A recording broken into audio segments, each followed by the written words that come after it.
Introduction to Earth Systems, Lesson 2, Surface Features in the Geosphere, and that'll be on pages 12 to 23 in your textbook. As always, we're going to start with the Connect It, which is on page 12. So first we need to circle the places of high elevation in the western and eastern United States. What other features do you notice on the map? So we should circle here on the left-hand side, here on the right-hand side. Then answering the questions, what observations can you make about the elevations of the coast and center of the United States? So the West Coast has a lot of mountains. The East Coast has some too, but the central part of the U.S. is mostly flat. Do you think other countries around the world also have a variety of land elevations? Explain. Yes, because all countries are part of the geosphere and are all subject to the same forces. Topography of the geosphere. So topography, one of our vocab words, is the shape of the land. Land is described using elevation, relief, and landforms. Elevation is the height of a point above sea level on Earth's surface. Relief, on the other hand, is the difference in elevation between the highest and the lowest points in an area. Landforms are features such as coastlines, dunes, and mountains. Reading check. Explain the 3 ways that land can be described. We have elevation, relief, and landforms. Elevation is the height above sea level, relief is the difference between the highest and lowest points, and landforms are features such as coastlines and mountains. Constructive and destructive forces in the geosphere. The topography of the Earth is constantly being created and destroyed by competing constructive and destructive forces. Constructive forces are forces that construct or build up land. Okay, so when they come together and mountains form, that's an example. So the Himalayan mountains formed when India collided with Asia. Destructive forces, on the other hand, are forces that destroy and wear away land masses and affect the geosphere. Examples are rain, wind, ice, and fire. So erosion would be a destructive force.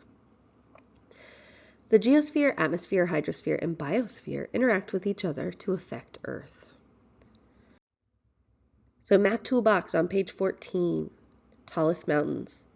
As the plates continue to push against each other, the Himalayas are still rising to new heights. Mount Everest is the world's tallest mountain. So according to the data from the table, about how many times taller is Everest than Kilimanjaro?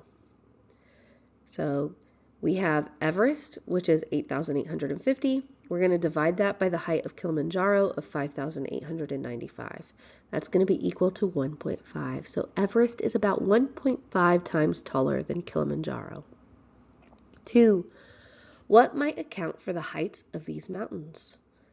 Powerful forces must have been acting on Earth's surface to form these mountains. A volcano changes everything. Figure 3. A volcano causes changes in 4 spheres.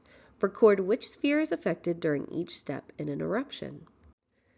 All right, so when a volcano erupts, that is affecting the geosphere. The eruption sends ash and gases into the air, which is affecting our atmosphere. Lava and ash flow down into the surrounding habitats. So habitats are life, that's affecting the biosphere. Then mud flows form when ash and other volcanic material mix with water, which affects the hydrosphere. Reading check. Refer to the art in figure 2 that shows the collision of India with Asia. How did changes in the geosphere cause the Himalayas to form? Answering. When the Asian and Indian land masses came together, some land was pushed upward. So make sure you have that in your reading check. Exploring Earth's surface. So there are a variety of landforms on Earth because Earth's surface differs from place to place, and landforms change over time due to constructive and destructive forces. There are 7 common types of landforms. We have mountains, plateaus and plains, coastlines, dunes, rivers, and deltas. All right, so many landforms, figure 4. There are so many different landforms, but they are all connected. We're going to choose 2 landforms, draw a line from one landform to another, and tell how they are connected to each other.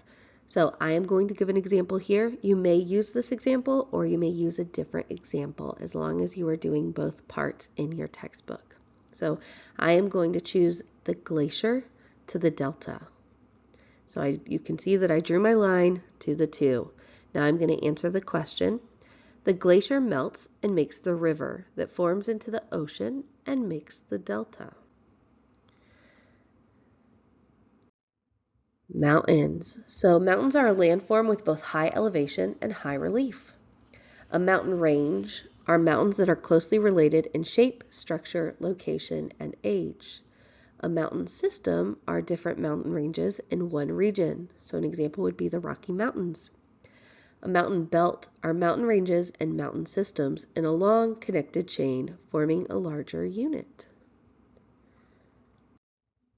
We also have plateaus and plains. So a plateau are landforms with high elevation and low relief. So up at the top right-hand corner, we have an image of a plateau. Plains are landforms that have low elevation and low relief, and that is a lot of what we have around here in Illinois. Then we have coastal plains, and those are plains that lie along a seacoast. So over here, we have an arrow pointing to coastal plains, and an example is the Atlantic Coastal Plain, which extends from Florida to Cape Cod, Massachusetts.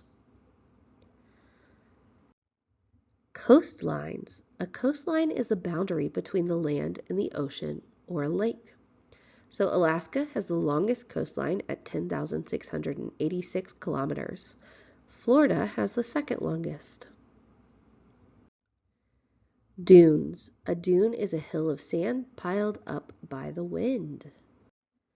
Rivers and deltas. So a river is a natural stream of water that flows into another body of water, such as an ocean, lake, or another river. An example being the Mississippi River. A delta is formed when a river reaches an ocean. The water slows and sand, clay, and sediment in the water sink and then build up over time. So the Mississippi River Delta is here shown, and that is once the Mississippi River gets down and reaches the ocean, or basically the end of its river life, then forming the delta. So reading check. How are dunes and deltas similar and different? So they are both made of sand. Dunes are formed by wind, while deltas are formed by water. So wind carries the sand to make the hills that form dunes. Water carries the sand that then settles and forms deltas. Modeling landforms. Early map makers had to walk the land and draw maps by hand. Today, people use computers to make maps from aerial photography and satellite imagery. A model is a smaller scale representation of an original item. Surveying. Map makers determine distance and elevations using the instruments and the principles of geometry. Topographic maps portray the surface features of an area as if being viewed from above to show accurate elevation, relief, and slope. Contour lines connect points of equal elevation and show how steep or gradual a slope is. Contour lines are far apart. That means that it's flat land. If contour lines are close, that means it's steep land. So if they're far apart, flat land, it's more likely a plain. Contour lines are steep, that means it's more likely a mountain or something of the sort. Now your contour interval, that's the change in elevation. That's the change in elevation from one contour line to the next. Your contour index, every fifth contour line is drawn darker and heavier. So when we're looking at a map, we can see that. Those are kind of the rules of our contour maps. Academic vocabulary. Model is one of our words. So making a model of something helps you understand how things work. You can make a model using many different materials. Describe a model you have made and the materials you used. So go ahead and write that down in this area in your workbook now, please. So the topographic map of Mount Grinnell. Figure 5. The contour lines on this map can be used to determine a feature's elevation. Use the contour lines to determine the elevation of Mount Grinnell. All right, so we're going to look at the highest point over here where it says Mount Grinnell. It says that we're at 2,640. We know that our contour lines are about 48 meters. So 2,640 plus 48 is going to be 2,688, which means that Mount Grinnell is going to be above that within the next contour interval. So somewhere between 2,688 and 2,736 meters. All right, so we know that the highest one is 2,640. It goes up 1, so 48 more meters, 2,688. There's not a contour line above that, which means it doesn't go more than 48 meters, but it could be anywhere between, which is why we have to write between 2,688 and 2,736. All right, so reading a topographic map. So shapes of contour lines. Figure 6, we're going to circle the hilltops around Allen Mountain and mark the steepest slopes with an X. So anything that has a closed loop is a hilltop. So we can see 3 here. All 3 of those should be circled. And then the steepest slope is going to be the ones that are the closest together. So over here, it's going to be around in this area, maybe a little bit down further. I probably put my X a little high because they get even closer down, like right above to the upper right hand side of where it says key. But anywhere in this area I would count. You need to make sure you mark that in your workbook. But because those lines are so close together, that's how we know it's so steep. So things about these maps. In the U.S., the scale of many topographic maps is 1 centimeter, which equals 0.25 kilometers on the ground. Any large human-made structures are shown as outlines, while small structures are shown with symbols. To find elevation on a map, 1, you're going to begin at an index contour line, so any of the lines that have a number. So you're going to look for the closest one up. So if we were looking for Allen Mountain, we would find 2760 is the first one. We're going to begin at an index contour line, then we're going to count the number of lines up or down the feature. So if we're going to find the tallest point on Allen Mountain, we can see that on the left side, it goes up 1, 2, 3 more times. So that would be 3 times 24, which is, math is really hard right now, guys. I'm so sorry. I think that's 72. Is that right? 24, 48. Anyways, so then you'd add that to the 2,760. So bear with me. But that is how we do it, which is what we did in the prior thing. So we've already done that once. That shouldn't be new. This is just going over it again. Other things that we should know.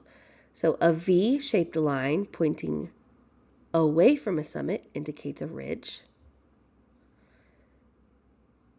And then a V-shaped line pointing toward a summit indicates a valley.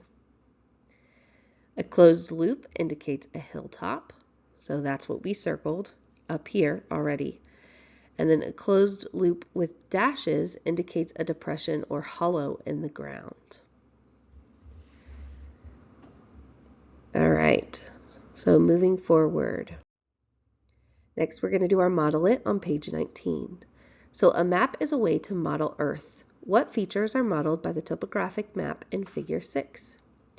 Use the map to create a drawing of the features it represents.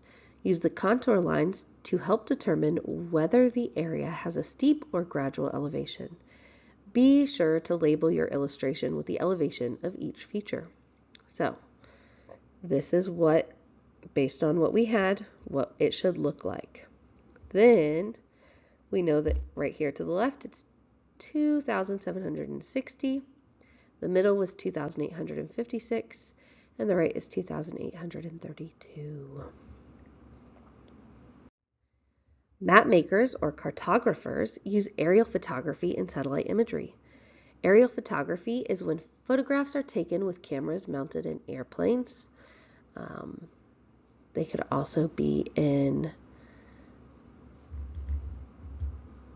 drones, so anything like that. Satellite imagery are pictures made when data from mapping satellites that collect data about land surfaces are interpreted by computers to make an image. So these are made of pixels with information about the color, brightness of a part of Earth's surface. And they led to much more accurate maps that are easier to make.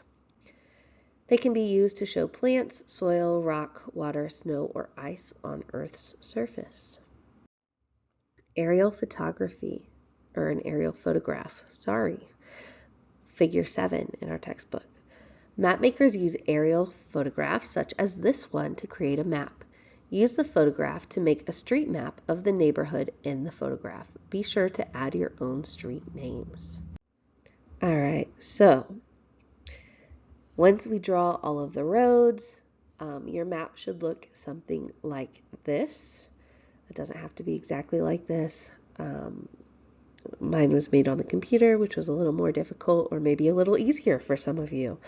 For me, it was a little more difficult than using a paper and pencil. But also, it told us to write street names, so don't forget to make up your street names for all of your different roads that we have there, okay? I am not going to do that just because we're already taking a lot of time for this notes, but you should do that in yours. Next, we're going to move on to Figure 8, satellite image of North America. So scientists and map makers identify special features on an image by their color and shape. For example, forests appear green, water may be blue or black, and snow is white. We should draw an X to show where your state is. So Illinois is going to be right about here where I put my X. You need to do the same on your picture in your textbook.